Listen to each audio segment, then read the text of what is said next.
Sense America with Eden Cornell. Yeah. And good morning, Common Sense America. I am Eden Hill. Welcome. It is Thursday. It's June the 8th. It is a gloomy day here in Eastern North Carolina. The rain is about to open up, but I tell you what, it's a beautiful, sunny, sunshiny day here at Common Sense America. Not trying to be too cheesy, but you guys, you know what? We need some happiness. We need some sunshine. We need some Jesus time. So I am coming to you here from Eastern North Carolina, proud to be here with you. Thank you to all who tune in here at Common Sense America, whether it's on YouTube, LinkedIn, Twitter, Instagram, Facebook, Rumble, and my personal media website. Thank you so much for all who tune in and support this show. This show is going on 8 months. Yes, it is going on 8 months, and I'm so proud of this show with new guests every week, with returning guests from Turning Point USA, with returning guests from Young Voices, with returning guests who are local to Eastern North Carolina, and also very well-known national guests who are candidates running for United States Senate, and those who are very powerful book authors, veterans, military, active duty, and those who love our God, this country, and our families. This is Common Sense America. I am so glad to welcome you here this Thursday morning.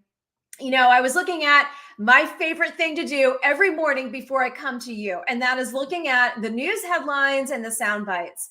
And some of the sound bites I decided to just kind of pull to share with you are more focused here on Eastern North Carolina.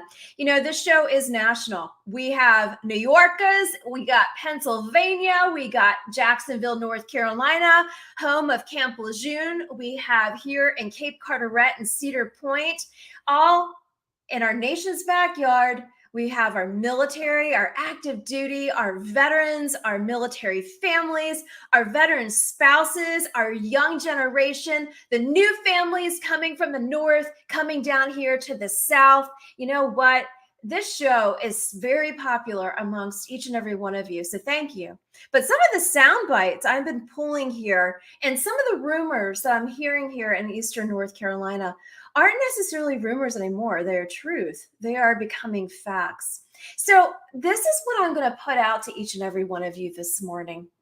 If you are a concerned citizen, if you are involved in the local GOP, the local Democrat Party, if you're involved in the local school board, if you're a concerned parent, if you're a concerned veteran, if you are a concerned active duty, you know what I think we should do?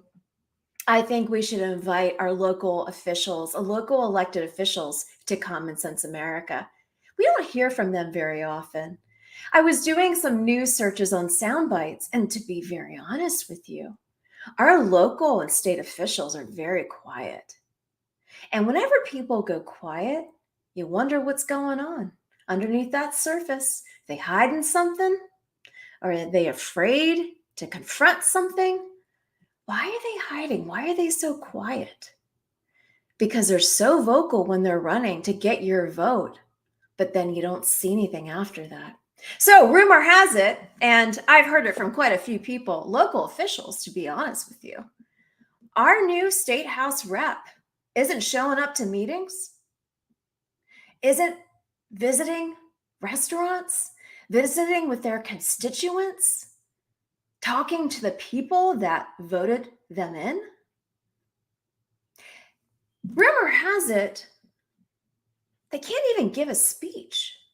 They have to have their staff members get up and give them a speech for them because they don't understand policy. Or are they interested in the policy? Do they care? So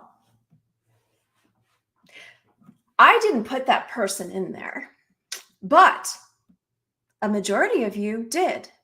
Or maybe it was a bot election. It's very possible because at the highest levels of government, the elections are purchased now. So why wouldn't they be at the local and state level, right? Very possible. So I decided this summer, while everybody's on their vacations, enjoying some rest and relaxation, members of Congress are still in session a little bit. in Washington, D.C. Then they go on August break. But aren't they on break all the time anyway? Kind of looks like it, right? But here's the thing. Here in Eastern North Carolina, all the elected officials come back for the summer, but are they engaging the constituency? I'd like to see it. So we're going to invite them over to Common Sense America. Oh, they may say, oh, it's just Eden. She's just going to be loud, that loud northerner. She doesn't know anything. She just has a small podcast. Ha ha! This podcast is all over the place, ladies and gentlemen. And it would be your honor to come and join me and talk about what you care about. What public policy pieces are you working on? What are you doing that you promised that you would do? And none of us have seen anything yet. So get ready. For those who are local officials, state officials, and our members of Congress, you're going to be hearing from me because we, the people, either put you in there or didn't put you in there, but you're in there and we tell you what to do. This is my favorite part of my job. So as we talk about a lot of local issues, and all local issues all politics are local, honestly, we're going to be talking about your health. We're going to be talking about how nobody wants you healthy. Go figure. It's got to be a money trail somewhere, right? There is. There's always a money trail. So my husband says, follow the money. There's a money trail. So this morning, I am so glad that this job God has given me has put me in paths to meet very amazing, influential, some of the greatest minds in this nation. I'm going to bring over to the show Mark Richards, MD. He is the author of Nobody Wants You Healthy. And he says in his book, you can get it on Amazon. You can follow him on his website and social for sure, YouTube channel, Instagram, you name it. Half of all Americans suffer from at least one chronic disease. It includes diabetes, mood disorders, obesity, dementia, cognitive issues, breast cancer, heart disease, the list goes on. So I am honored. Please welcome to the show, Dr. Mark Richards. Good morning, sir. Welcome to Common Sense America. Thank you, Eden. Thank you for having me on. It is my pleasure. I am so excited to do a deep dive on your book. I am so thankful to Steve for introducing us. This book is very powerful on so many different levels. But what really grabbed me was the title, Nobody Wants You Healthy. Let's break it down for this audience here in Eastern North Carolina and all my favorite New Yorkers who are tuning in. Why doesn't anybody want us healthy, Dr. Richards? Well, as you and your husband said, follow the money trail. So this is not a conspiracy theory. This is a corporate priority. It's the legal responsibility of corporations to generate the largest return for their shareholders. So when you take that to the health and pharmaceutical industry, you get bizarre results. Mm-hmm. And we've seen those bizarre results. $1.4 trillion is the global revenue for pharmaceutical industry. And of that 1.4 trillion, 90% goes to treat but never cure or prevent chronic disease. Back in 2018, Goldman Sachs analyst Selvin Richter said, hey, you know what? Once we start preventing chronic disease, we're going to see pharmaceutical revenues drop by over 50% and the equities are going to crash. So, okay, that's a lot in one just soundbite. So what do we do with this as the American people? Let's do the general foundation and then let's break it down into some specific segments. What do we do with that? Well, I think the first thing people have to do is understand the scope of the problem, why the problem exists, and how our healthcare system is failing us. Mm-hmm. So once the public understands that, then hopefully through the representatives, they can start enacting changes in maybe the corporate structure or guidance of the health industry. Mm-hmm. When you start looking at the issues, you go to your doctor and you trust that he's giving you the best advice. And sadly, he believes or she believes that they are giving you the best advice. In reality, we have a scientific literature problem, a science research problem, where over 75% of the medical science articles in peer-reviewed journals are false. They're not reproducible in independent labs. So why is that the case? Why do all these, great respected journals that are telling doctors how to practice have all this false information? And that really goes back to who's funding the research. Again, follow the money. And if you're a writer, you're a science researcher, and you're supporting your lab at the university, you're supporting your family, you're putting your kids in college, you're earning your income by doing research on pharmaceutical industry grants, and you come up with an answer that is not beneficial to the donor or your pharmaceutical industry, then your likelihood of continuing your grants really drops. So there's lots of statistical techniques, especially with computer power, that you can use to manipulate data, which comes out basically providing false conclusions. So, all right, I want to read from your introduction of your book for all of those who are tuning in. Maintaining health and quality of life is a priority for most everyone. Various potions have been sold to those seeking better health for thousands of years.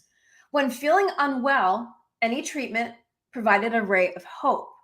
Many of the treatments sold were known to be useless. Even more were proven worthless over time. Yet there were profits to be gained by their sale. Are we that much different today? I'm guessing the answer is no. That's true. That's true. And the huge rise in the pharmaceutical industry revenues over the last several decades has been fueled by this increase in chronic disease. So this is yet another leg of the problem. And I ask myself, why? What is going on? Well, how did this happen that we have over 50% of Americans with a serious chronic disease? Right. How are we having mood disorders that are epidemic, which is really a reflection of brain inflammation in a lot of people? It's not really the biochemical imbalance that we were taught back in the 70s. That's called endogenous depression, for example, or an endogenous mood disorder. And that usually shows up in the teens or 20s. But we have people that were perfectly happy and normal, and they hit their 40s, and they're all going on Prozac. So that's an inflammatory issue. Why do we have astronomical increases in strokes and heart attacks? Well, because of plaques in the arteries. We didn't used to have that volume before, but again, that's an inflammatory issue. So I started thinking about this and really diving deep into the literature after a conference where I was a co-scientific director in Paris back in 2008, 2006. And the answer seems to be, well, actually not the answer. The first clue seemed to be that we have a massive decrease in a hormone, the most important and the most abundant hormone in men and women their entire lives, which is called testosterone. So that's pretty shocking. It's the oldest hormone ever discovered. If once you had multicellular organisms, they had a testosterone-like hormone so the cells could communicate. So it's been there for billions of years. And now, since 1970, we're seeing a 40, 50, 60% drop in testosterone levels. So that was a problem. And why is testosterone the issue? Well, because testosterone is the major hormone that controls inflammation, and it controls metabolism. So it prevents diabetes. It helps prevent obesity. It helps prevent dementia. It reduces breast cancer by over 50%. I could go on, but I won't. So as a matter of fact, testosterone even is the sole source for all the estrogen in our cells, whether you're male or female. It's all made from testosterone in the cell. Estrogen can't get from your bloodstream into your cell. So once you starve the body of testosterone, you are going to have cells decay like your bones. You're going to have inflammation take off. The big, the billion-dollar question is, why are we having this huge drop in testosterone?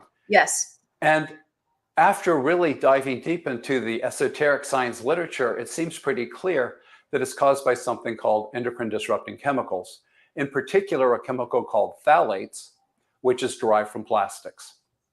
Now, you can get endocrine disrupting chemicals from other sources, but phthalates and plastics are clearly the major source of endocrine disrupting chemicals in this country and globally. So let me ask you this really quickly. So the plastic piece, and correct me if I'm wrong. So if we are drinking from plastic water bottles, if we are warming our food up in plastic containers, if our food, quote, healthy food is coming in through microwave, the plastic piece with the plastic film over it, is that a contributor? Eden, you're hitting the nail on the head, but Okay. it's amazingly even worse than that. 98% of the tap water in this country has microscopic plastic in it. Mm-hmm. As a matter of fact, the air we breathe on any of the 7 continents has microscopic plastic in it. Mm-hmm. When they were doing microfiltration of blood of donors in the US on a study, they found that about 80% of people had microscopic plastic circulating in their blood. It's in the vinyl seats of your car.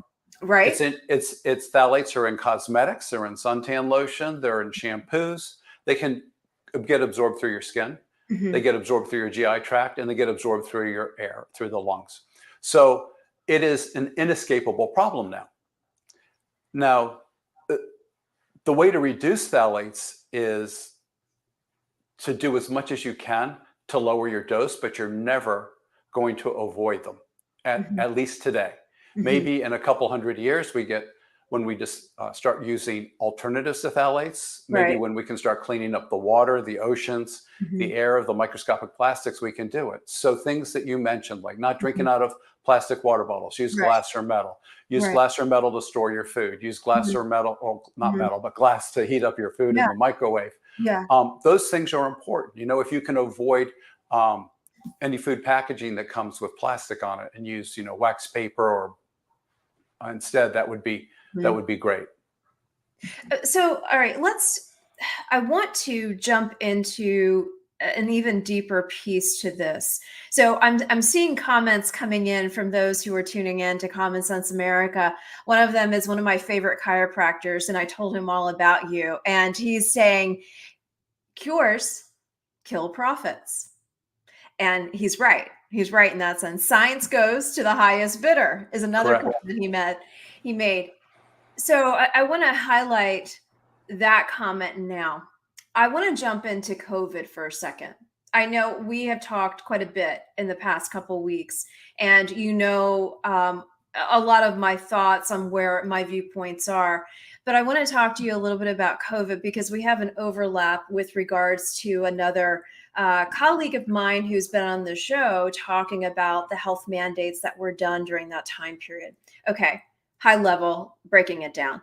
So we had COVID over the past couple years. You have this book out now, and you're talking about what is infiltrated into our day-to-day lives. With what happened during COVID,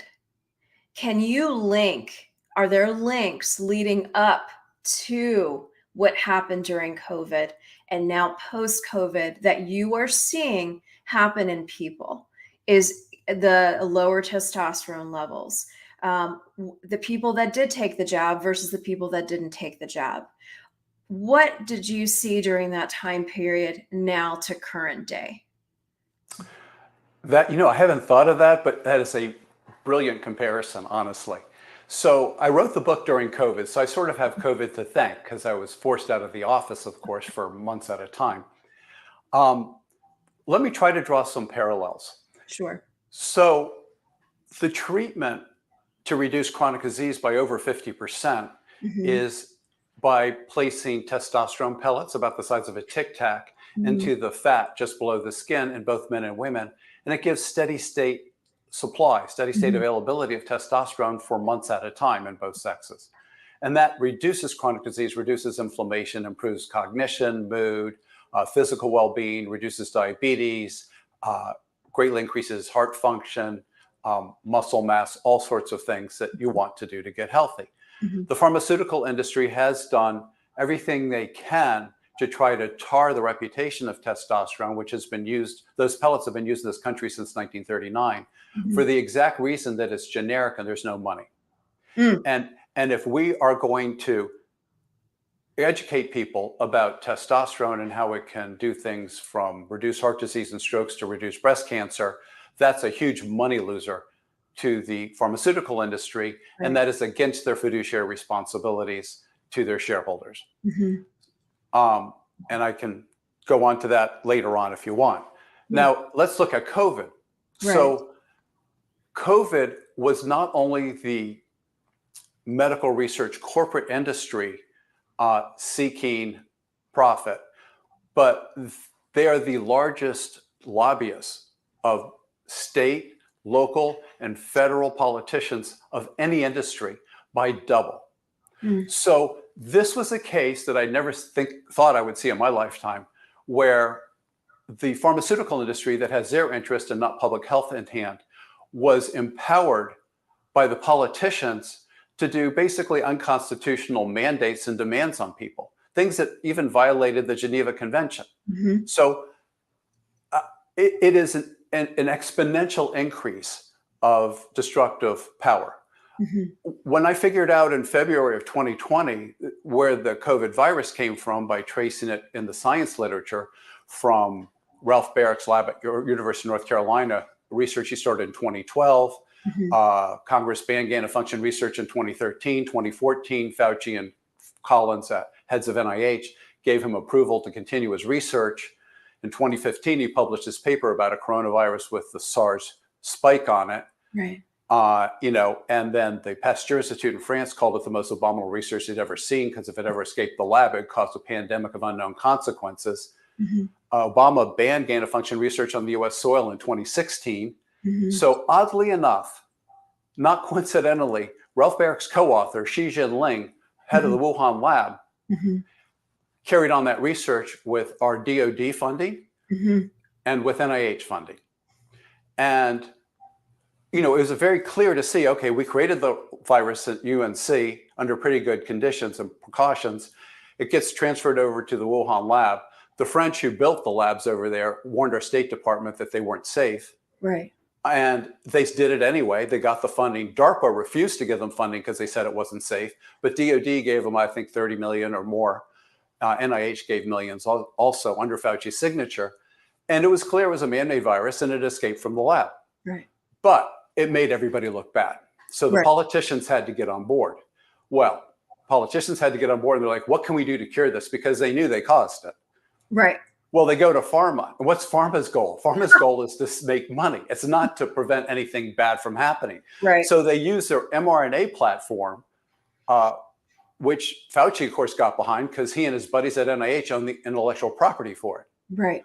So then they go and they push an mRNA platform as, Operation Warp Speed, which for all the good things Trump did, this was absolutely idiotic because he ceded control of the population health and the Constitution to bureaucrats whose only interest was enriching themselves.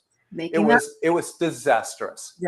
So the mRNA platform had been shown for decades in animals to be unsafe. The FDA never approved it except for experimental use in humans, mostly in cancer patients. And yet, all of a sudden, our federal government mandated that we all get an mRNA vaccine, which had way too high a complication rate in any studies, honest studies done, to really approve for general use. Maybe there's people that were really elderly and had a lot of other issues that if they got COVID, they'd be dead at a high percentage rate. And it was worth the trade-off of the vaccine. But to mandate it for everybody else was immoral. It was illegal. It was unethical. And it was done in part to generate huge profits. So Moderna, last quarter in their financial report had to put down, they gave $400 million to NIH for intellectual property. That was last quarter. That's a lot of money. So you start wondering why the bureaucrats were going ahead and pushing this. Follow the money trail, right? And then you look at the FDA and who funds the FDA? Well, majority of FDA funding comes from pharma, and it's a revolving door between the top executives at the FDA taking $1 million jobs at pharma after they retire from the FDA. It's a very corrupted system where we've had basically the roots of fascism, which is where corporations and government work together against the interests of the people by taking power away from individual choice. Well, let me add to that from this specific segment here for the veteran focus here, Common Sense America. So I've had many veterans come on the show, Vietnam veterans who are advocating for the younger veterans who were mandated to get the jab. And a lot of them stood up and said, no, I'm not getting this jab.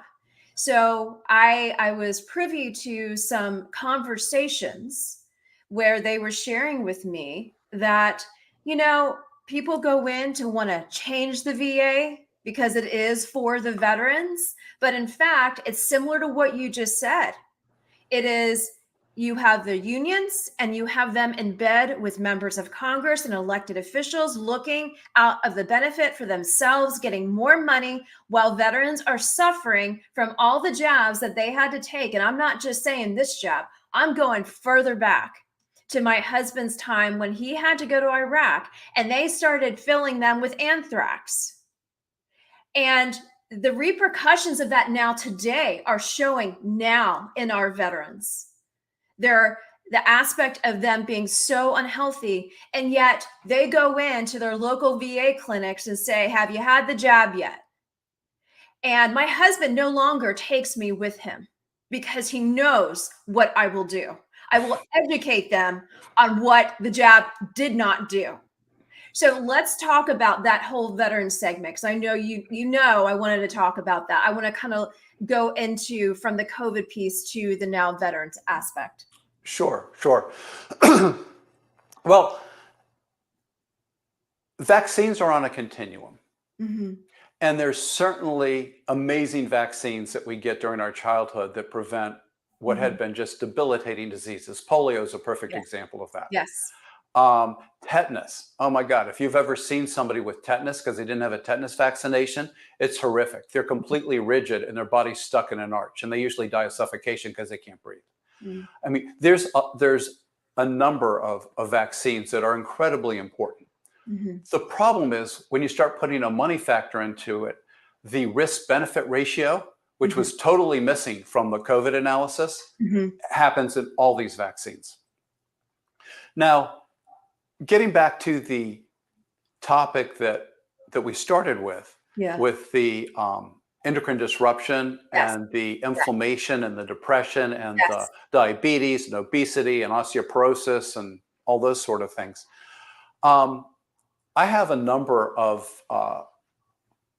retired and currently active veterans, intelligence officers, special ops in my practice who are on testosterone pellets.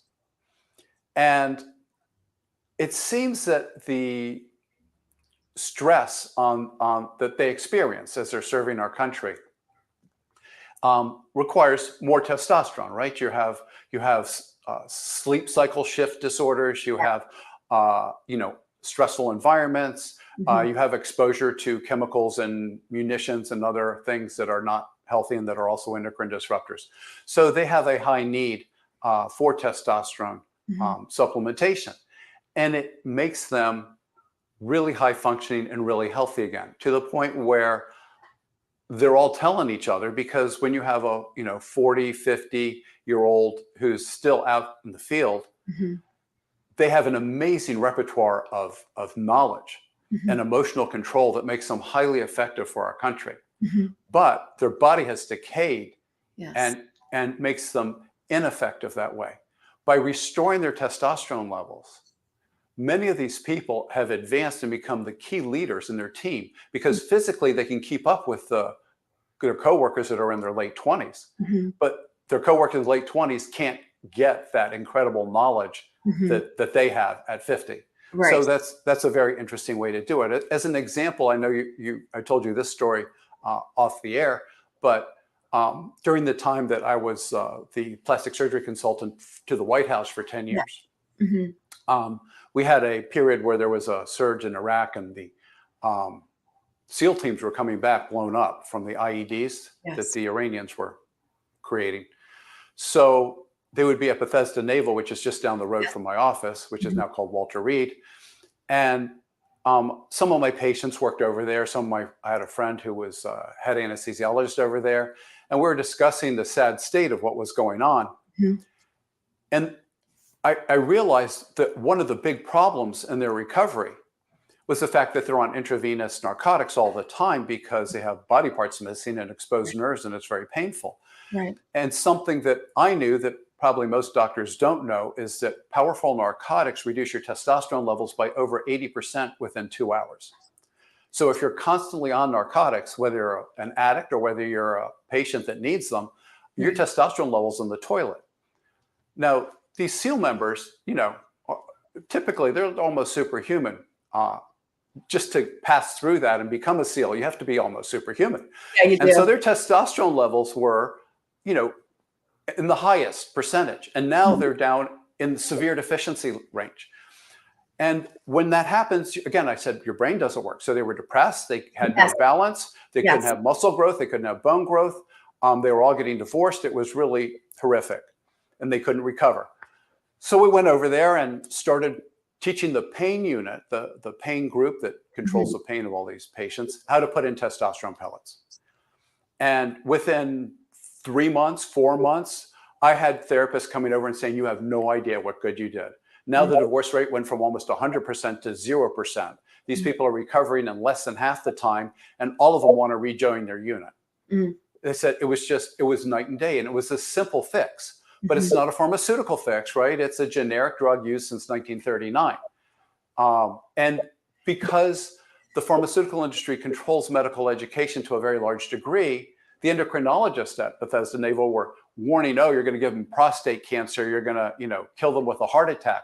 Well, it's because what they were taught, but it's been proven to be exactly the opposite. It reduces heart attack risk by 50%. Testosterone actually kills prostate cancer cells, causing them to undergo what's called apoptosis or cellular death. These were just nonsense things they were throwing out because pharma is so afraid. If this becomes global, which it should be within a matter of 10 years, then their revenues are dropping and their shareholders are going to suffer. And evidently, this is very bad for them, and it's also bad for the politicians they fund. Oh, poor baby. I know. Seriously? I know. You've done it. You have done your job of killing off people. I'm going to say it. You don't have to. And, so how about you step aside and let's heal some veterans. Let's heal those who are actually suffering through cancer and actually could get through this. I want to bring up dementia for a second, because a lot of our veterans are having early onset dementia. Yes. And these pellets could potentially prevent that early onset, correct? I want to be careful of what I say because I would like to have everything scientifically backed. Okay. There's only been a couple decent studies done on, for example, Alzheimer's patients where they gave them testosterone versus a control group where they didn't. Okay. The differences were remarkable. Okay. The ones that got testosterone for a year had no decrease in their cognitive function for that year, and some had a slight increase in it. The ones in the placebo group, of course, kept going down and had much worse cognitive function because Alzheimer's is a progressive disease. Right. The problem is, who's going to fund that now? See, obviously, these initial studies showed a significant improvement. It probably is the most powerful treatment we have for Alzheimer's now, because all the other treatments really, they don't seem to be coming along very well at all by comparison. Yet, nobody's funding that. Pharma's funding billions, hundreds of billions in Alzheimer's research because they want a patented drug. Right. But here's something that's off the shelf that we could do now to improve mild cognitive impairment, so maybe it doesn't progress to Alzheimer's. And yet nobody's talking about it because the government isn't going to spend the research. The research money comes from private industry, and if there's no return on investment, it doesn't get done. And this is what I mean about restructuring health. Health is different than car makers. Right. Health is responsible for the productivity and happiness and well-being of your entire population. If a country gets sick, then the country falls. If you have put lead in all the drinking water, the US will cease to exist in 80 years as a country. Yes. So this is just as important. And nobody is talking about it. This is just as important as preventing lead from going into everybody's drinking water from the day they're born. It's critical. What Let me ask you this. You live right in the outskirts of Washington, D.C. Obviously, you're not too far from Walter Reed, Bethesda Naval. And I live down here in Eastern North Carolina, where a lot of the Northerners are coming down here now. And I can see why. Being up in Chester County, Pennsylvania, aspects of it look like a third world country. It looks like Biden is really having his way up there. And then being in DC, I was driving around Northwest, drove past my old university, and went over to a place I used to frequently visit, shop, and go to the movies. The whole building is torn down. And so what you are seeing happening, what you saw happen during COVID, what we're seeing happen to current day, to these cities specifically, and now what is ahead for our future as a nation of health. I look around and I see people who are having mental health breakdowns, who are struggling just to keep their head up. It could be all things to include that. But since COVID, our nation hasn't gotten over that curve. So what do you say to that? Well, wow, that was a lot. As a way to break into this. So I was a plastic surgery consultant for both Democratic and Republican administrations. Mm-hmm. And I try to stay apolitical in health because I think health is just, it's a national issue. If you have a love for this country, it doesn't matter whether you're liberal or conservative or Republican or Democrat. If you can't function, you can't think clearly, then we can never find a consensus. We can only find points to argue at until we fragment into a million pieces. Right. The things you're noticing come from what I consider, and I'm a health expert, not a constitutional expert, but what I consider an unconstitutional usurpation of power. We were censored. I was certainly censored. I came up with that analysis that I gave you earlier about where the virus came from. It was clearly true. I sent it to all the major news publications. Nobody published it. And then I got feedback from the most famous British daily newspaper. And the editor told my friend who was on the board, I have no doubt everything he wrote was true, but you have no understanding how much pressure we're on not to publish that. So the censorship was huge. It was real. I sent it to Senator Tom Cotton. He got it published in National Review a week later. All I can say is thank God I was never given attribution for any of that article because I would have had my medical license taken away. So the power the government exerted did a number of horrible things, which is why we have a constitution. Right. One, it crushed small businesses. So many of these towns that you're talking about, they were really supported by hundreds of small businesses. Well, they couldn't work. They couldn't pay the rent. They couldn't do anything. So they don't exist. Right. Even in the healthcare field, many of the older doctors just retired. They're like, I'm done with this. I'm done with being told what I have to do. I'm done being told that, I need to get an experimental mRNA vaccine. I'm done having my business shut down. I'm just done. And they all quit. A lot of nurses quit. We still have a nursing shortage this day. Trying to find times to do surgery at a surgery center is not limited by the space at the surgery center. It's limited by how much staff they can find. Yeah. So these are all repercussions that we're going to see for 10 years to go on. The issue with the phthalates merely compounded this so that our recovery is going to be very prolonged if it ever happens. Because when you have phthalates exposures to pregnant women, it passes the placental barrier. So the offspring that come out, according to this huge conference that was done in Italy a few years ago on phthalate exposure and its danger, have much higher rates of attention deficit disorder, of learning disabilities, various things like this. So we have a population that's not as capable as the population was in the 1960s.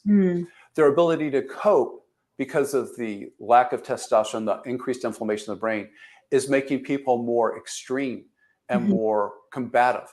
Even down to the gender dysphoria that we're seeing. We saw that in animals that were exposed to phthalates. The offspring of those animals would come out and many of them wouldn't exhibit either the male or female typical behavior of that species. Mm-hmm. If you look at the Potomac, not the Potomac River, but the three rivers going into the Chesapeake Bay, Mm-hmm. they have a sea bass called rockfish. At this point, over 60% of those fish are hermaphrodite because of the phthalates from the plastics in the riverbeds. This is a disastrous combination of events. You have a corrupted health corporation group that controls the federal government, the state government, and local government because they pay all those people. Right. And then you have an environmental disaster that's been brewing since 1970. So now that we have probably 60% lower testosterone than we did in 1970, and that affects reproduction. So there's massive infertility. It affects health. It affects cognitive function. It affects emotions. And you have all this happening at once, and then you shut down the engine of the economy, which is really small business. And that is a recipe for ending this country. So the book I wrote during COVID, ironically, resonates with all these things, even though it was not at all a political book. And I completely avoided talking about COVID because it was such a hot button. I knew I would just be censored and my medical license would be threatened. Right. It all wraps in together.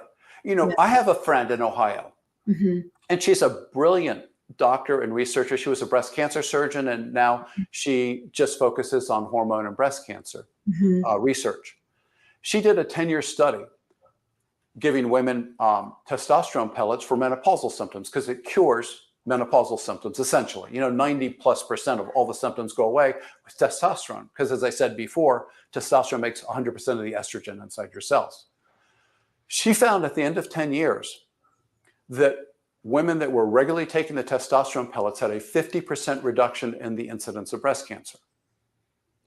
She went to the, you know, she's well published. She's published dozens, if not hundreds of articles. She went to the breast cancer societies in the US to be a keynote speaker. Right. They were all excited until they went to the board. None of them would let her speak. Why? Who funds these societies? In most cases, the large ones, it's the pharmaceutical industry. And it directly contradicts their fiduciary responsibility to have somebody speak and spread information that'll cut their chemotherapy patients by 50%, because chemotherapy is a big moneymaker. Right.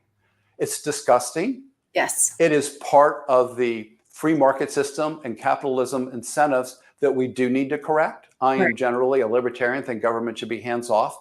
But when an industry gets so much power that they're willing to kill people for money, similar to what happened with the vaccine manufacturers for mRNA something has to be done. There needs to be guardrails. There needs to be what I called in a previous book I'd written called market fences, because we need spread out distribution and we need fences on how powerful any one industry can get, because eventually when they have enough money, they will control government, and government and corporate together controlling your rights and your individual liberties. That's what we call fascism. Yes. And we've seen it before, and it's always ugly. Yes. So starting with this kernel of health and making people healthy is going to require a decentralization of a lot of corporate America. Let me ask you, for the audience that is tuning in, and a lot of them are just, you know, going day to day, putting food on the table, getting gas in their cars, making sure their kids, their grandkids, their spouses are healthy and strong. How can they apply what they've heard today in this segment to their daily lives to be more, is it more of a proactive role in their health? They are their best advocate. What kind of applications would you say to them today? Okay. So education. I mean, I have had many decades of education, and I think I'm still being educated. Education is the number one thing. So what's the point here? What is their main takeaway? They can get their testosterone labs drawn. Now, the range that you see on the lab sheet is not the ideal range. Okay. The range you see on the lab sheet is the average of the sick population and 2 standard deviations on either side. Okay. So let's start with men first. Okay. With men, almost every international study uses 300 as a cutoff for severe deficiency, and 450 as a cutoff for moderate deficiency in testosterone. Okay. The American Clinics of Cardiology showed that you have a 30% increased risk of heart attacks if you're below 550. Okay? Okay. By comparison, the labs are coming out in the ranges like, 198 to 700 is the range. So your poor doctor who's never been educated on this on purpose Right. looks at says, oh, you're above 198, so you're in the range. Well, okay, I'm sorry. Severe deficiency is 300, below 450 is moderate deficiency, below 550, your risk of heart attack goes up 30%. That is not a good range. Right. Okay. Right. So that's the first thing they could do. For women, we really didn't know what the cutoffs were for serum testosterone in women because while in men, testosterone is made in the testicles mostly and goes through the bloodstream and gets actively transported into cells. Right. Most testosterone in women is made inside the cells from precursors. Okay. Now, men and women are the same golden retriever. We're the same animal. So you can put testosterone in the blood of a female and she will actively transport it into her cells. And that's how we cure her menopausal symptoms and cognitive symptoms and genitourinary symptoms and sex symptoms and all those sort of things by giving her testosterone pellets. So it was harder to figure a cutoff. So what we looked at was a German primary care clinic that just treated women. And they found that things like a 40% increase in all-cause death from low testosterone in women, just like all-cause death happened in men at 300, and women it happened when they were 24 or below for their numbers. And then when they looked at the moderate severity, from their data, you can sort of conclude that maybe 34 was the cutoff for moderate deficiency in women.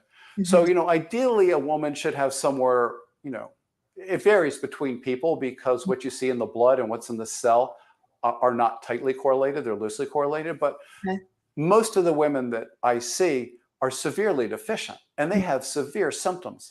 And these symptoms that started after the age of 30 are almost always, not always, but almost always treatable and made much better, if not gotten rid of, by testosterone supplementation. There's only less than a half a dozen women that I have in my practice for testosterone pellets whose initial testosterone levels were above 40. Many of them were undetectable. That's how bad they were.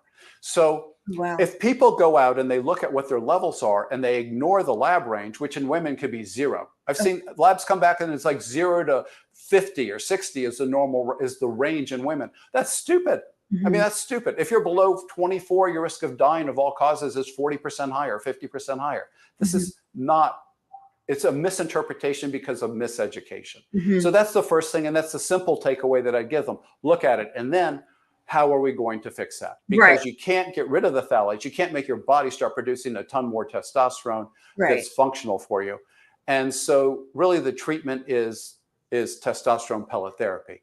And I have many women that are still ovulating and having periods. They're in their late 30s, mid 30s, 40s, and they're fertile, but their testosterone's so low, they're on, Prozac, they're getting divorced, they're irritable, they can't sleep, they're getting heavy around the middle, they have no interest in sex. And those women need testosterone. But the secondary problem with phthalates is that it can increase the amount of estrogen you make. And estrogen is the hormone responsible for aggression and irritability and so forth. Testosterone is the happy hormone, the friendly hormone. It makes you just brush things off. Estrogen is the one that makes you aggressive. Like think mama bear with cubs versus the daddy bear, right? So these, we can put those in the pellets. We can put a drug in the pellets that actually decreases the overproduction of estrogen as well as increases your testosterone and really creates what my friend in Ohio, Dr. Glazer, said is hormone balance. Many outlets of testosterone pellet therapy have sprung up. And I would just caution people that some of them don't really teach their doctors science because they become corporate and they're really about revenue and turnover and taking as much money from the physician as possible. And they don't teach the true science, which, for example, estrogen should never be given as a supplement to a woman. Except, I'm sure there's some rare, unusual cases, but it should never be given because that's not what's needed. What's really needed is testosterone so that they can make estrogen. When they were 12 and they weren't having periods, their Right. estrogen levels were fine, and Right. they were not having hot flashes, and they were feeling absolutely, wonderful. And Right. a woman only has a higher estrogen level than a man for 25% of her life. Only like less than 2 weeks out of every 4 weeks when she's fertile. Other than Right. that, her estrogen levels are usually lower than a man because a man makes so much testosterone, he actually Mhm. produces more estrogen from it. Mm. So this is a myth, but Mhm. it brings in a lot of money to pharma. Right. Right. And unfortunately, it's propagated in some of the clinics that are giving Mhm. testosterone because they were educated by pharma and they're run by corporate, and they didn't do the deep dive into the literature and actually look at the facts. Mhm. You said educated by pharma. I want to circle back to a comment you made, and I'm paraphrasing it, but it's what you said about the doctors, what they aren't being taught at the schools. I want to just zero in on that for a second. And is that something we need to, as everyday American citizens, being more discerning in how we choose our medical care because of where that doctor may have been educated or not educated? Well, to answer your last question first, I don't think that the person can discern Mm-hmm. their doctor, Mm-hmm. because it's a level of education far above what you can get from Google, Mm-hmm. Yeah. Yeah. right? Yeah. So it's just not possible. Um, I think that there needs to be education of the deans of the medical schools and the boards at the medical universities, Mm-hmm. because the goal is, of course, financial survival, and they do have to court pharmaceutical grants. Right. Unless we restructure the way the pharmaceutical and health industry is so that they get funding regardless of what the outcome of the studies are, they get funding because they're doing good research and Mm-hmm. they're honest research. That would change things around. Mm-hmm. Stanford, there's a brilliant doctor there, John Ioannidis, Mm-hmm. absolutely brilliant. Anybody interested in really diving into the false nature of science and Mm-hmm. medical research really needs to read anything by John Ioannidis. Very Mm-hmm. humble man, brilliant man. Um, you know, these are the people that if I was, emperor for a day, I would bring on to a presidential level position, and Right. we would start just doing these. We would mandate it, and we would just go in there and make truth come out. This goes back to when I graduated med school, and the dean of my medical school at graduation told what I thought was a joke. And he said, I want you all to know we gave you the absolute best medical education we could ever deliver. He said, now your job over the next 40 years is to figure out which half of it's true. Okay. We all laughed. We thought it was funny. You know what? He was speaking the truth. He was serious. Half of what they taught us was not true. No words.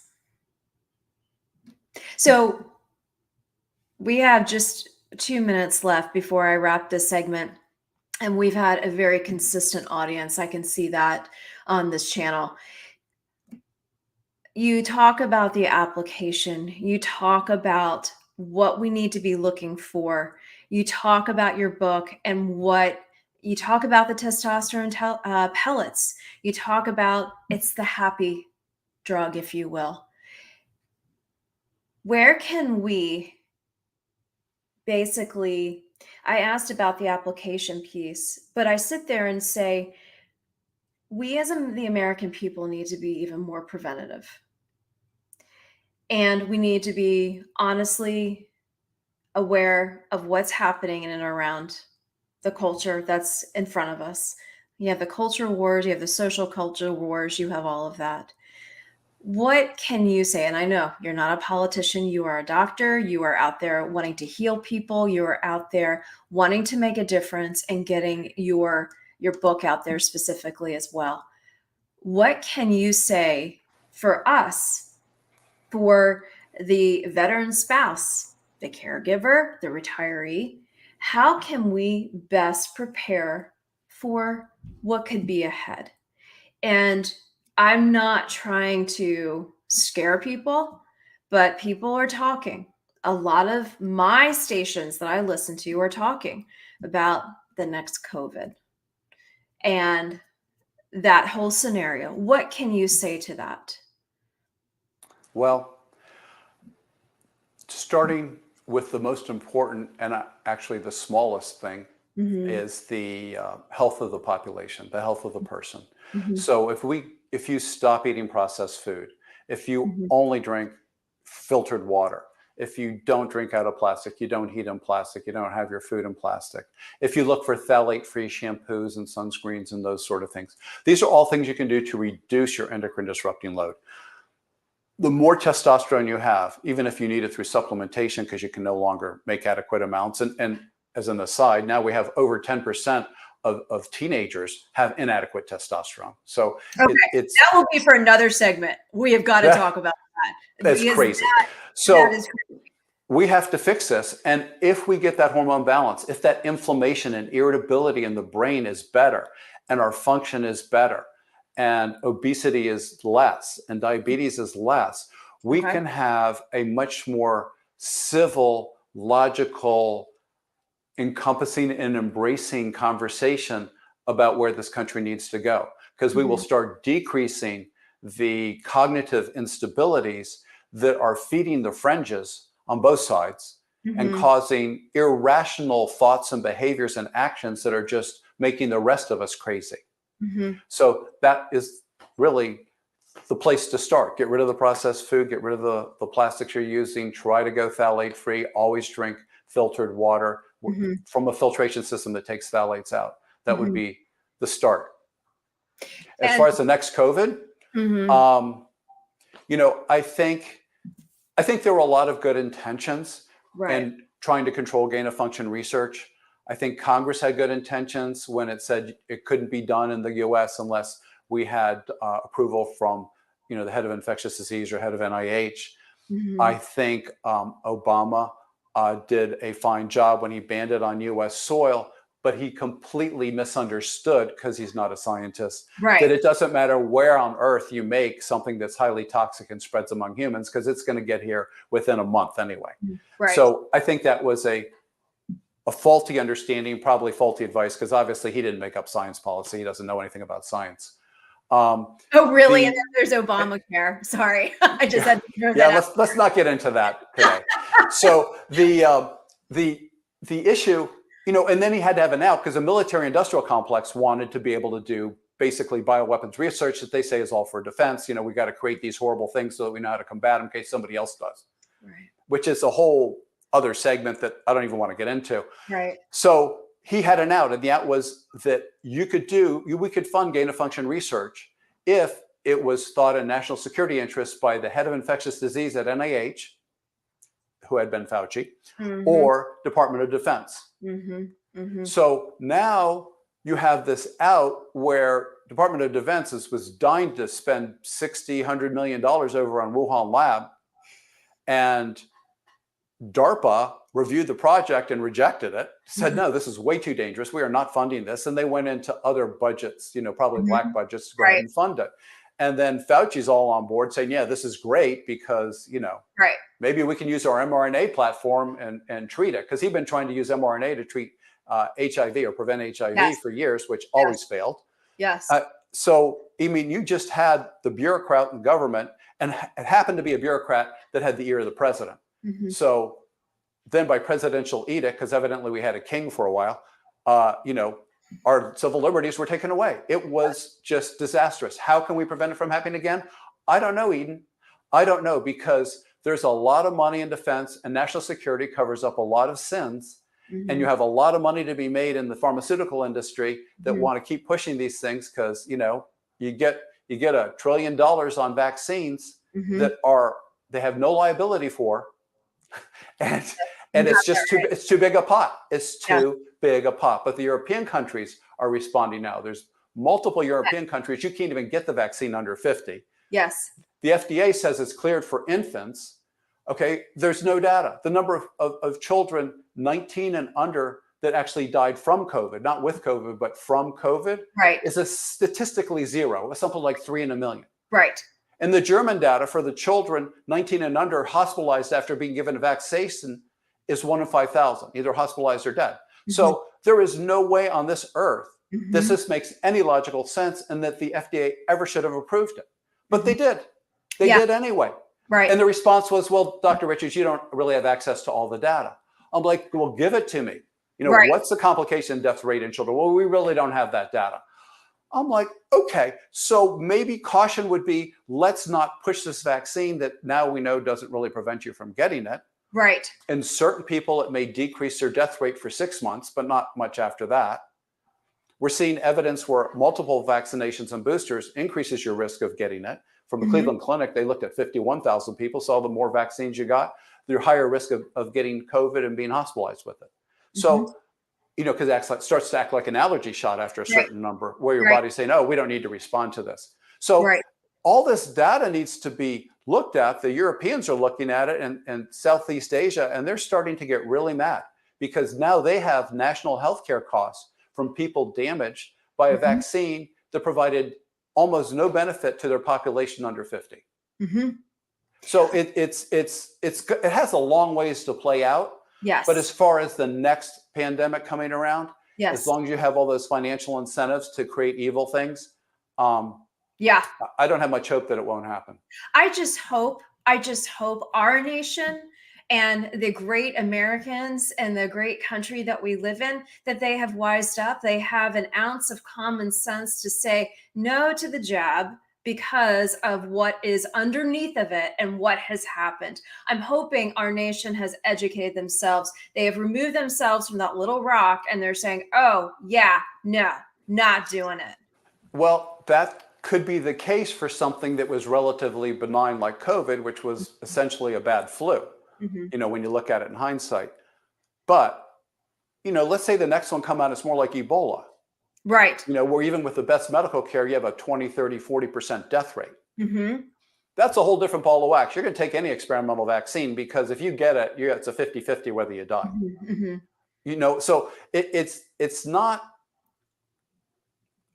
the vaccine. The vaccine was fraudulently research supported, pushed, I think, by most of the information that's come out. And which is why FDA and Pfizer wanted to keep their data secret for 75 years.